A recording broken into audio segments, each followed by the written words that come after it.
Hello and welcome from New Delhi. You're watching DD India Live, India's voice to the world. I'm Gautam Roy, and coming up in the next 30 minutes, emotional scenes upon landing home for 24 inmates in the biggest prisoner swap deal in the post-Soviet Union era. US President Joe Biden says alliances make a difference. Slain Hamas chief Ismail Haniyeh's funeral is held in Qatar.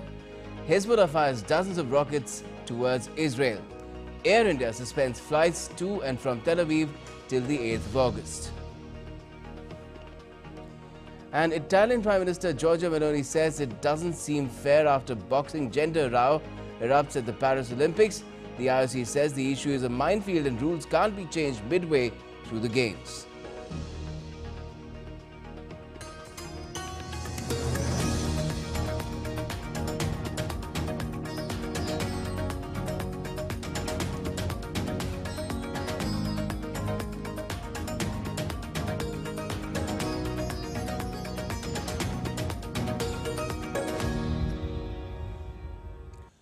The United States and Russia completed a 24-person prisoner swap on Thursday.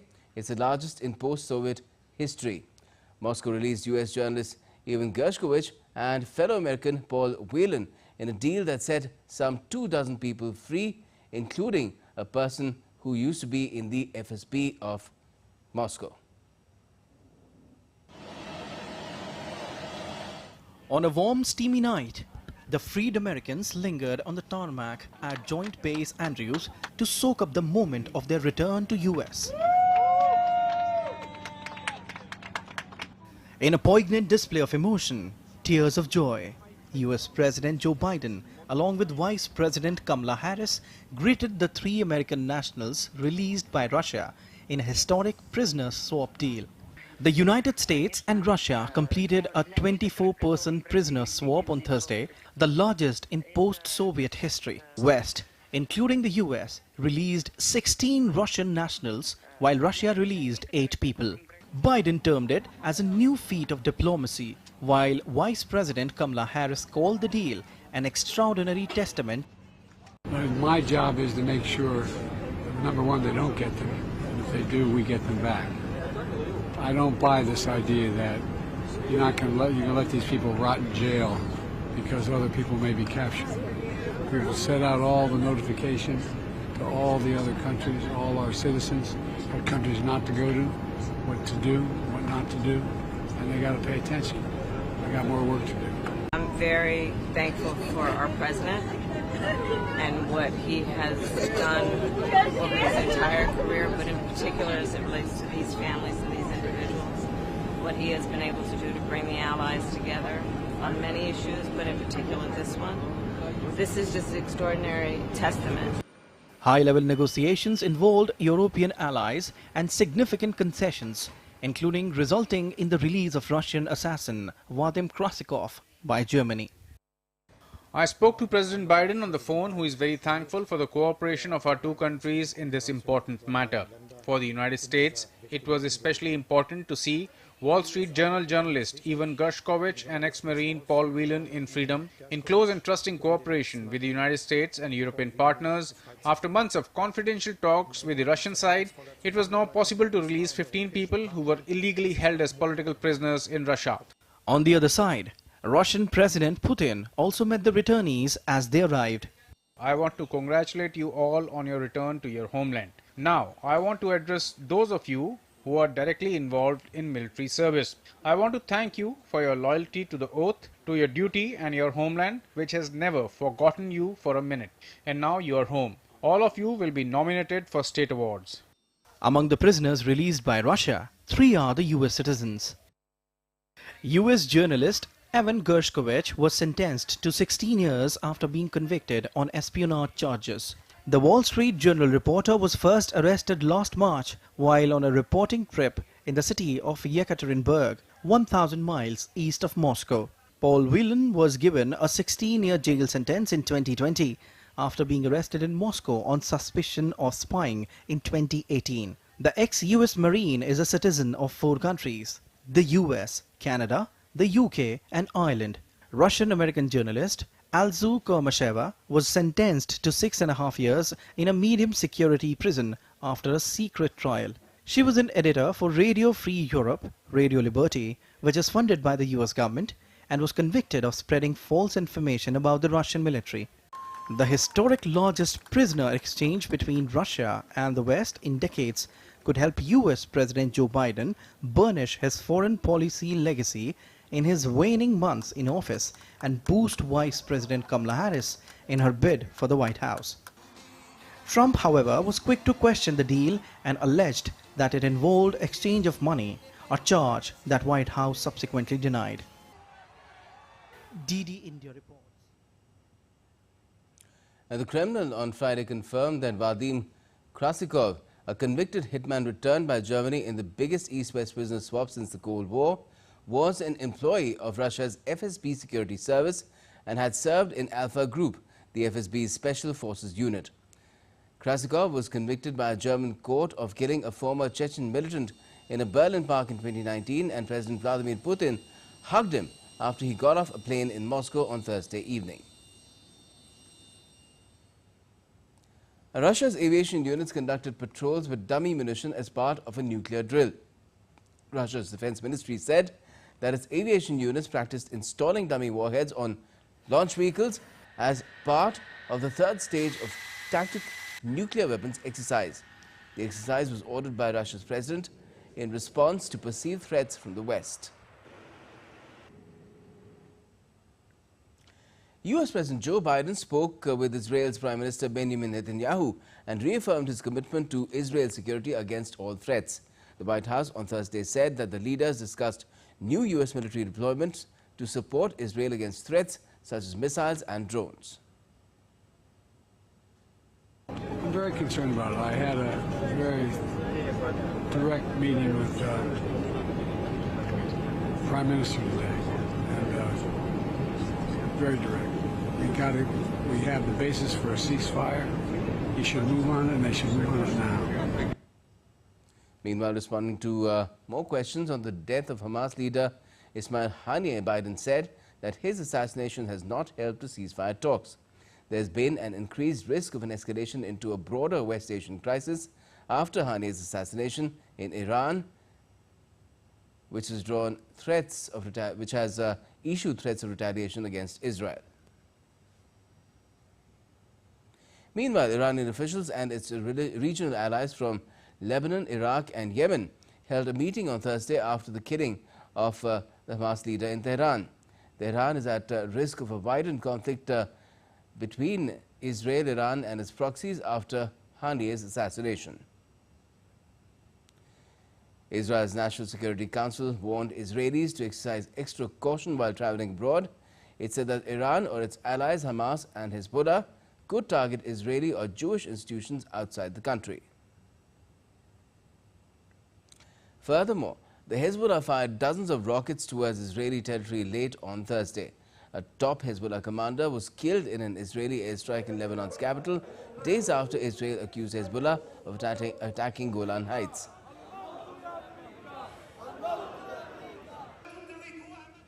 Israel's military said that there was no damage or casualties.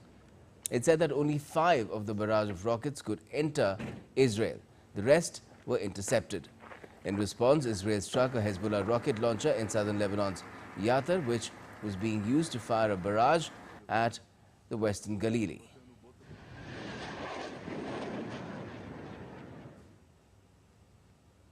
And for more updates on West Asian or Middle East tensions, we're joined by DD India's Trent Murray from Beirut. Good evening, Trent. A sense of foreboding hangs heavy from Tel Aviv to Beirut.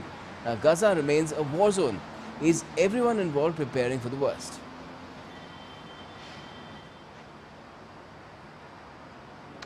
Yeah, a sense of foreboding, I think, is a very good description of the situation. It may look like a regular Friday afternoon here in the Lebanese capital, but it doesn't necessarily feel like one. I think many people in this city are on standby for this situation to potentially escalate. And the reason I say that is Hassan Nasrallah, the leader of Hezbollah, gave a speech overnight saying that there would be a very real response from Hezbollah to that airstrike that took place here in Beirut back on Tuesday killing a very senior commander. And we can also, I think, start to get a sense of some of the preparatory work which is currently underway on both sides. What we know, according to Israeli army radio, is that government ministers in Israel have been given satellite phones out of preparation for any sort of incoming attack, which could take down the mobile phone network. We are also hearing here in Lebanon from Al Arabiya, a Saudi newspaper, generally very well sourced here, that Hezbollah's leadership has been evacuating out of southern Beirut and are moving to other positions, and also military equipment from here is being moved. We can't independently verify that, but I think it gives you a sense that both sides are preparing for this to escalate, not just, of course, from the Lebanese front, but also some of those other groups you mentioned in places like Iran, Yemen, Iraq. Right now, we know, of course, diplomats are working very hard to try and dial down the tensions. What we know is if there is a major escalation and an all-out war between these two sides, it would be devastating for both, which is why I think the diplomacy right now is really being worked on just to try and lower the temperature before this thing spirals out of control. Indeed. A lot of effort, Trent, is also being made by multiple powers to de-escalate the situation. Does it really have any chance of working at this stage? Yep. Look, I think it will be very difficult for diplomats outside of this region to try and talk to both sides right now, because emotions are running very, very high. I mean, you have to understand that airstrike on Tuesday here in Beirut really shook the leadership of Hezbollah. They were not expecting it, and it was a very senior commander, so they feel like they will need to respond now. Hassan Nasrallah said that there is now no longer multiple fronts in this conflict with Israel. There is just one front, again referring to allies like Iran, Hamas, the Houthis in Yemen. And so I think the big question right now, both from a military perspective but also a diplomatic one, is what will the response look like? Could it be an isolated response from Lebanon alone, or will those groups try to align themselves to attack all together, in which case, of course, Israel would then respond with significant force? But we do know that it's obviously causing concern for diaspora groups here, including the Indian diaspora. We know the Indian embassy has been advising people to make preparations to leave if they can. And of course, a number of international airlines as well are simply not flying to this region right now because of the concern. So right now, I think this is a region very much on the brink, and the hope would be, as I say, that cooler heads can prevail, but diplomacy will really, really need to up a gear if it's to try and de-escalate this situation. Well, Trent Murray, let's see what happens, because right now, of course, we really can't say if diplomacy will find a way to stall what everybody has been saying will be retribution rain down from the skies. Thanks a lot for the moment for joining us. Now, amid West Asia tensions, Air India has suspended its flights to and from Tel Aviv in Israel with immediate effect. The airline said that it was suspending flight operations up till the 8th of August and is monitoring the situation on an ongoing basis. Air India extended support to passengers with confirmed bookings for travel to and from Tel Aviv during this period, with a one-time waiver on rescheduling and cancellation charges. And still to come on this edition of DD India Live, President of India Draupadi Murmu to visit Fiji, New Zealand and Timor-Leste from the 5th to the 10th of August. Radar-fitted military drone flown to Kerala on board a heavy lift plane to assist in rescue operations in landslide-hit Wayanad. And the Indian Navy submarine INS Shalki arrives in Colombo for a 2-day visit starting Friday.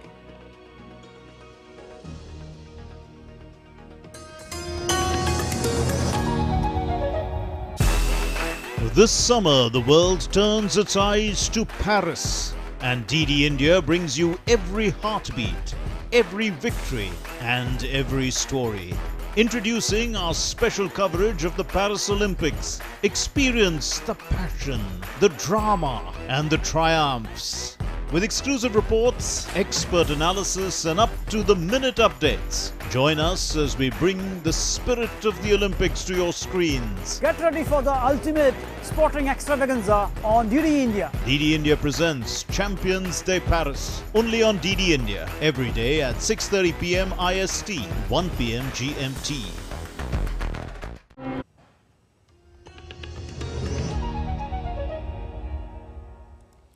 Welcome back. You're watching DDI India Live. I'm Gautam Roy. Now, as political unrest continues in Venezuela, more world leaders have called on the country to release detailed voting tallies. The presidents of Brazil, Mexico and Colombia called for Venezuela to release the tally details on Thursday as the dispute over presidential election results sparked protests. The presidents of Brazil, Colombia and Mexico have adopted a more neutral stance on the election. Esta tarde los presidentes de Colombia, Presidents of Colombia, Brazil and Mexico, along with their foreign ministers, discussed the past presidential elections in Venezuela. The leaders got together to keep on working on options that give the international accompaniment the Venezuelan people need right now, always respecting their sovereignty, and that allows for a definitive solution for the current controversies. Colombian President Gustavo Petro also talked with the Chilean President Gabriel Boric, who agreed on what Colombia, Brazil and Mexico said in their statement. From Colombia, we'll stay attentive and ready to offer our good services in favor of political peace and democracy in the region. And the US on Thursday announced that it was recognizing opposition candidate Edmundo Gonzalez as the winner of Venezuela's presidential election. US Secretary of State Antony Blinken said that Gonzalez won the most votes in Venezuela's 28th of July presidential election.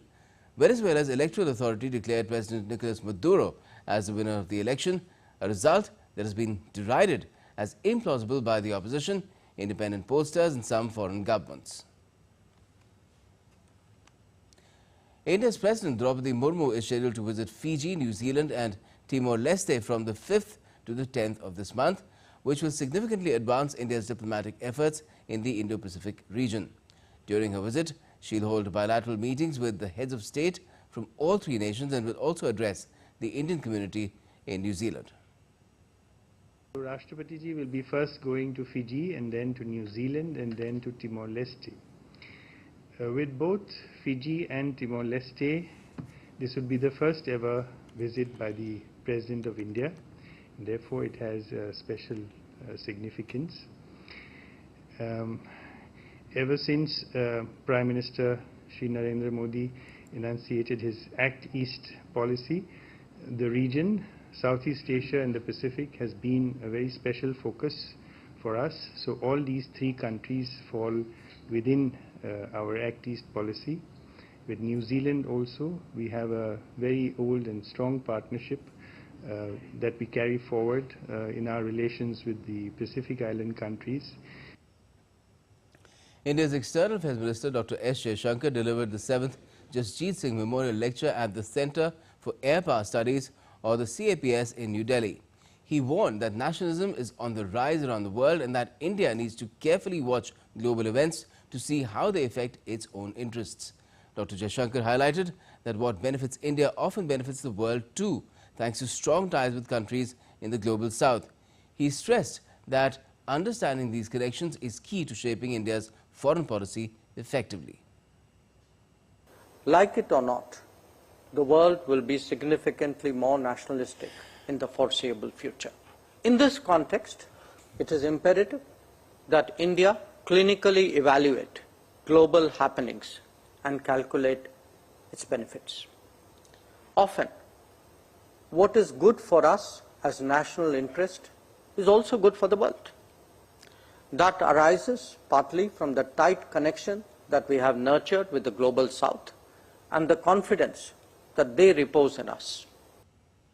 Dr. Jaishankar also highlighted that globalization has become a national security concern.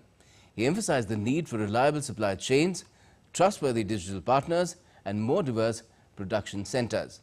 He urged for a safer and fairer approach to globalization to better protect global economy and international relations. The very nature of globalization itself is today a national security concern for many of us.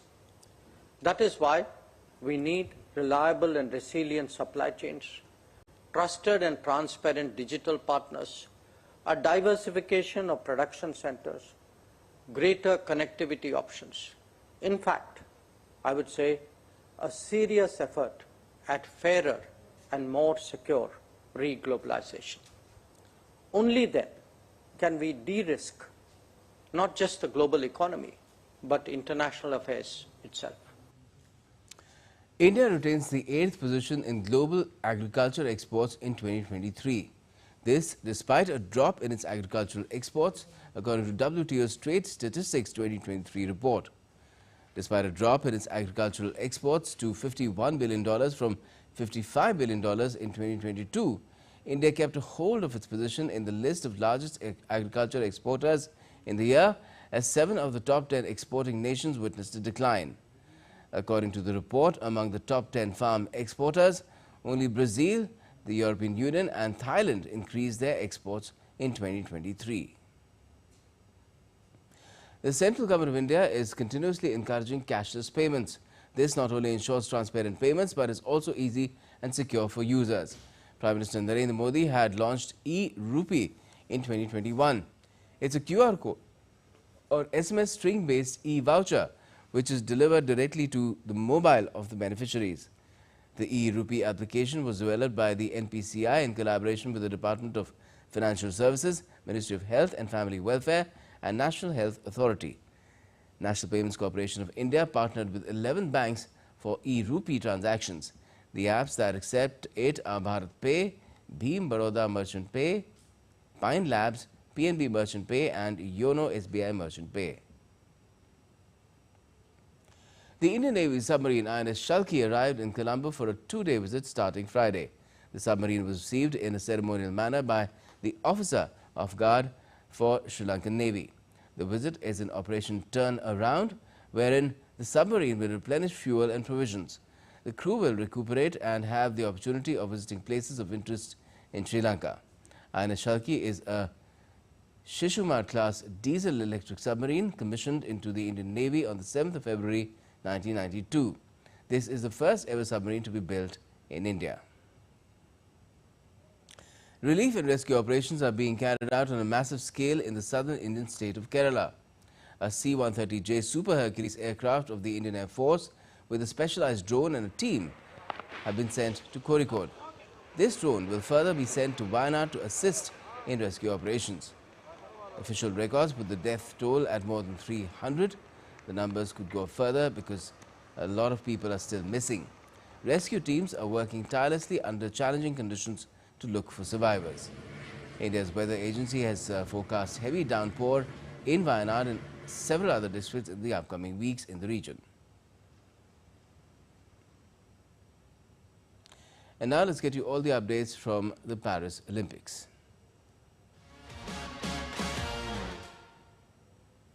Now, with 2 Olympic bronze medals already in her kitty, Manu Bhaker has qualified for 25-meter pistol final.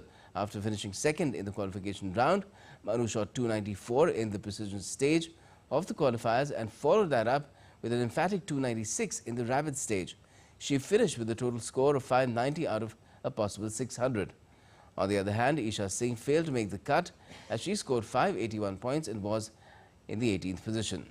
Hungary's Veronika Major equals the Olympic qualification record of 592. Haniye Rostamian of Iran rounded up the top 3.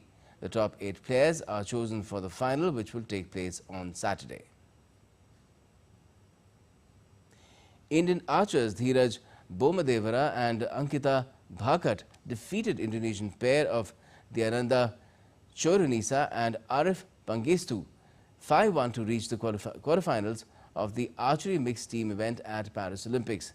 The Indian duo won the 3rd set and the round of 16 tie against Indonesia. It was a brilliant display by both the archers who dominated the match. Dheeraj and Ankita consistently shot 9s and 10s. However, Ankita upped her game, shooting 10s in her last 3 attempts to take the pair into the last 8th stage. They will take on Spanish pair later in the day for the semi-final spot. Tulika Man, the lone Indian judoka at the Olympics, suffered an opening round exit from the women's plus 78 kg event after a loss to Cuba's Idalis Ortiz. Ortiz, who also won an Olympic bronze in the division at Beijing in 2008 and settled for silvers from Rio 2016 and Tokyo 2020, took just 28 seconds to overpower Man in the contest. The lone Indian badminton player left at Paris Olympics, Lakshya Sen, will play in the men's singles quarterfinals against Chinese Taipei's Chou Tien-chen. The 22-year-old shuttler can script history by becoming the first Indian to make the men's singles semi-finals at the Olympics. Sen defeated compatriot H.S. Pranoy to enter the quarterfinals on Thursday. He's now joined Parupari Kashyap and Kidambi Shrikant, who had reached the quarterfinals of the Olympic Games in 2012 and 2016. Sen's match begins at 9:05 p.m. Indian Standard Time.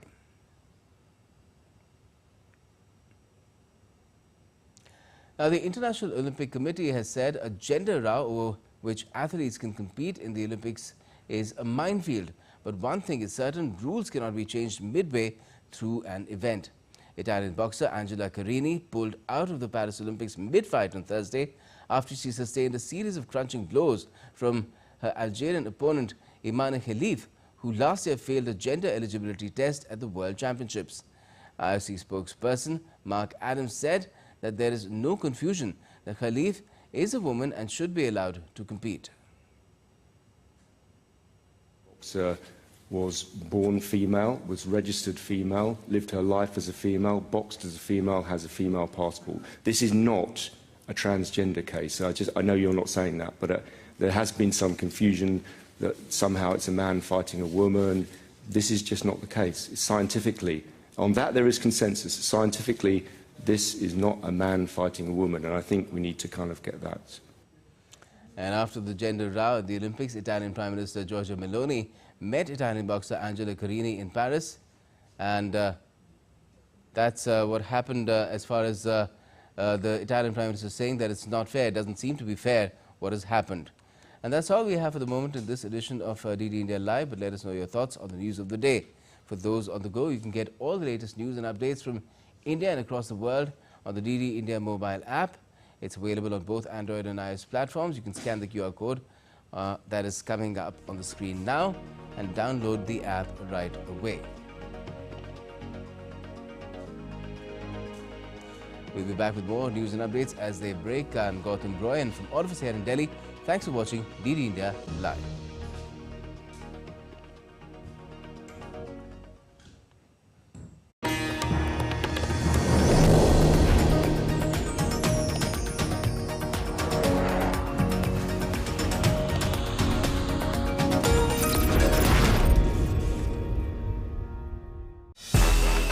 This summer, the world turns its eyes to Paris, and DD India brings you every heartbeat, every victory, and every story. Introducing our special coverage of the Paris Olympics. Experience the passion, the drama, and the triumphs.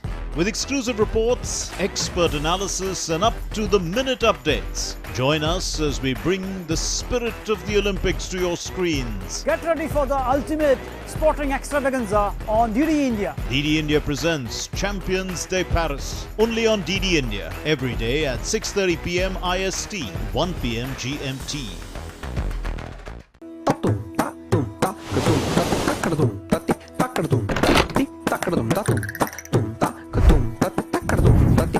Swagatam to Andhra Pradesh, the coastal jewel of India. A state steeped in history. From the Gandi Kota Fort to the majestic Gondapalli Fort. A region known as the Rice Bowl of India. A holy land with rivers Krishna and Godavari flowing through it. Every part of this land tells a story of culture and devotion, and of a modern, developed, vibrant India.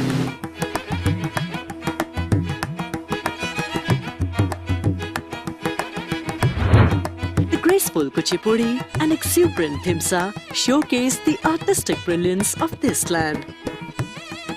The Ikkat and Kalamkari speak of the talent of artisans and their skilled hands.